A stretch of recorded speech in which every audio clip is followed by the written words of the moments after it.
In this video, I'm going to show you how to carry as Mauga. To make the video as easy to understand as possible, it's split into two parts: how to win and how to not lose. Think of it as how to play proactively and win fights for your team, and how to play defensively to make even the more difficult fights winnable, or costly and time-consuming for the enemy team. If you're looking for more in-depth content like this, make sure to use the link in the description to get access to a GameLeap membership. There are tons of guides with full coverage for all your favorite heroes, and even courses that can help you with overall game knowledge. Let's get started with the first part of winning: dealing effective damage. It's no surprise that one of Mauga's main strengths is his damage output.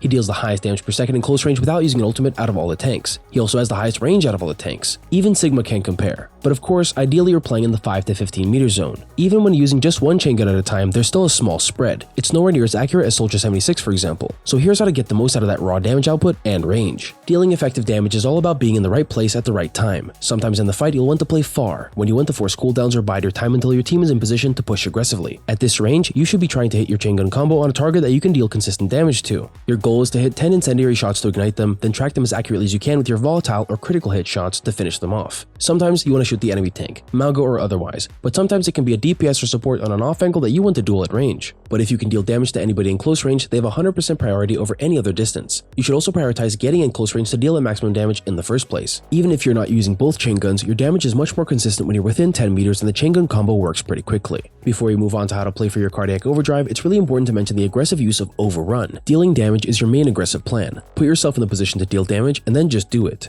So in order to put yourself in that position, use overrun to either rotate to locations with better angles to get picks, or to run in on someone to slam and finish them off quickly at close range. The first option is obviously less risky, whereas the second one is a committed engage that you can't back out from. The good thing is that you can play the commit, thanks to Mauga's reliable lifesteal aura. Cardiac overdrive is perhaps one of the strongest abilities in the game already. 30% damage reduction may not seem like a lot for Mauga, who takes so much damage anyway, but for every single teammate in range, it makes a big difference. Just Bastion's passive alone gives him 20% damage reduction in its artillery and sentry form, and we all know how much harder that makes him to kill. Although an ability that keeps you alive seems like it would be in the not losing part of the video, it's precisely that effect that allows you to push forward and take the win proactively. Damage reduction is one of the top 3 effects you can have in the game, and it's one of the most impossible things to handle when combined with consistent healing. It's why a nano-boosted Winston is harder to kill than a primaling Winston, despite their effective health being pretty much the same. The healing you get is the same as always, but the damage is reduced, making it way easier to heal through any damage taken. And of course, Mauga can give that effect to his allies. That opens up a lot of options. So firstly, let's go over the heroes that get the biggest advantage from the lifesteal. These are the heroes that go really well with Mauga. As the Mauga player, you'll want to prioritize timing your aura with them when you push. The very best heroes to take advantage of the aura have to be the DPS that have more than 200 HP. But not every hero with a larger health pool is great with or against Mauga, since in a Mauga mirror, the biggest targets besides Mauga are the heroes with the biggest hitboxes. They're much more vulnerable to Mauga's damage, and critically allow him to get the most out of his lifesteal and berserker passive. A big hitbox means a steady flow of chain gun damage.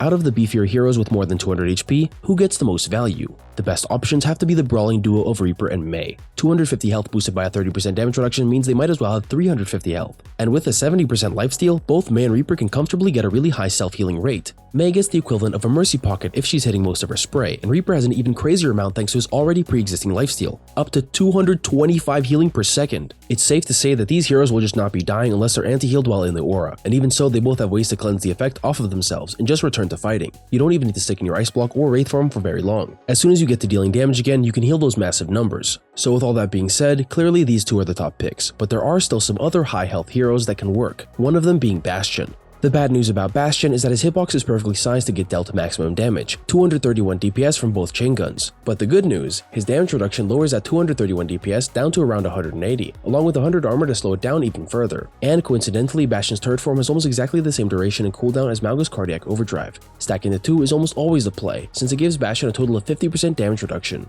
As long as you time your abilities at the same time, you can make for a pretty unstoppable push. You just have to make sure that your engage doesn't get kited. Without those two cooldowns, you have 10 to 12 long seconds where your frontline is a lot weaker, so you better get a lot of value out of it.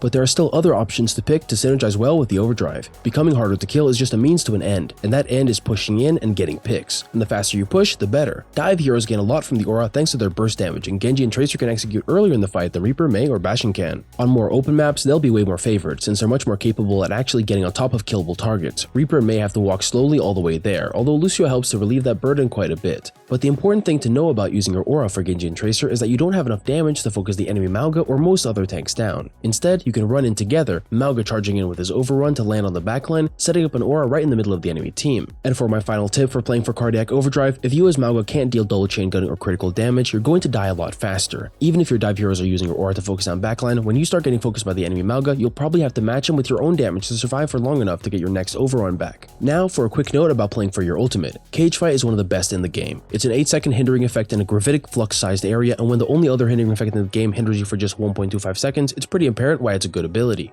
It also has the extra effect of basically being a massive root, but despite having a large area, it can still be cancelled, dodged, and straight up escaped through the use of heroes like Weaver and Symmetra. As long as you don't rush too hard and play it safe, you'll get value out of it for sure. Just locking in a single target that you're sure can't stun you or escape in the next second is worth it, no matter which hero it is. That's the gist of playing to win, making plays to fulfill a condition that makes you win teamfights. But not just your own win conditions are important. To win not just teamfights but the whole game, you've got to avoid or counter the enemy's win conditions too. Sometimes it's escaping enemy abilities by using your own, and sometimes it's as simple as not overextending. Let's get started with the most important and basic thing, taking less damage. Mauga's hitbox is big, but you don't need to be peeking with all of it all the time. When you can, use cover or ramps to block most of your hitbox but still allow you to shoot players in your range. It's also important to isolate angles as Mauga. As the tank, you get focused by a lot of players. That means that whenever you peek against 5 players, most of them will just shoot you. And if they have enough damage, if you stick around for too long, you will just die. Mauga has great single target damage, but only his overrun can hit multiple targets at once, and it's not exactly common to find the entire enemy team stacked on the same pixel. You don't need to fight multiple players at all, compared to Winston who can play to cleave both supports or both the tank and DPS at the same time, or Wrecking Ball who can slam everyone just the same. So when you peek, try to only peek one target at a time, or at least keep it to a minimum.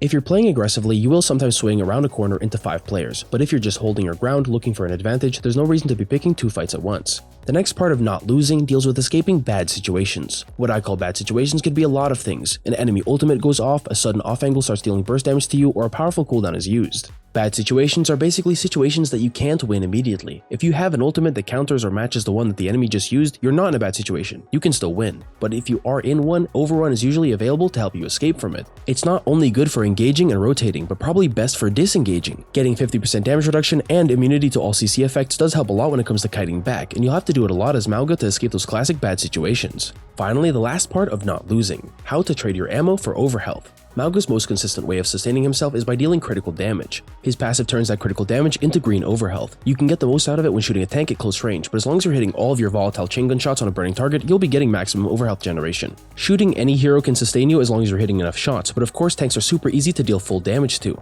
With a maximum of 144 critical damage per second, you can get a conversion of 86 overhealth per second, a really nice healing rate considering it can't be stopped by anti-heals. Always look to maximize your critical damage output when you're deeper in the fight, even if it means not shooting actually killable targets. Part of your job as Mauga is staying alive to play more proactively later, so make sure that if you're being focused and you can't or don't want to run away, then maximize your critical damage output by activating your chain gun combo on the biggest target you can find. To wrap up the video, here are some tricks to help diversify your playbook. In the mirror, both Maugas want to push in deep, using their overrun to escape when they take too much heat, but you can also take advantage of an over-aggressive enemy Mauga by body blocking his way and countering his charge. He can't heal himself, overhealth or otherwise if he can't deal damage, and his 50% damage reduction gets shut off immediately too. Speaking of overrun, because you're not always using it to engage with your slam, you can cancel it to return to your weapons faster. You can cancel the ability at any point during the duration. If you time it right before it reaches the maximum distance and Mauga automatically leaps up, you can ride the momentum for the jump to get to where you want to go even faster. And finally, to round out the video, remember that although your ultimate is strong, it locks you out of using your own overrun. If you start getting ganged up on in your own cage fight or an enemy ultimate is used inside it, you can always cancel the ultimate by pressing the input again and then start booking it out of there with overrun. Sometimes you just have to trade one ultimate for another instead of getting a clutch pick or a team wipe every time.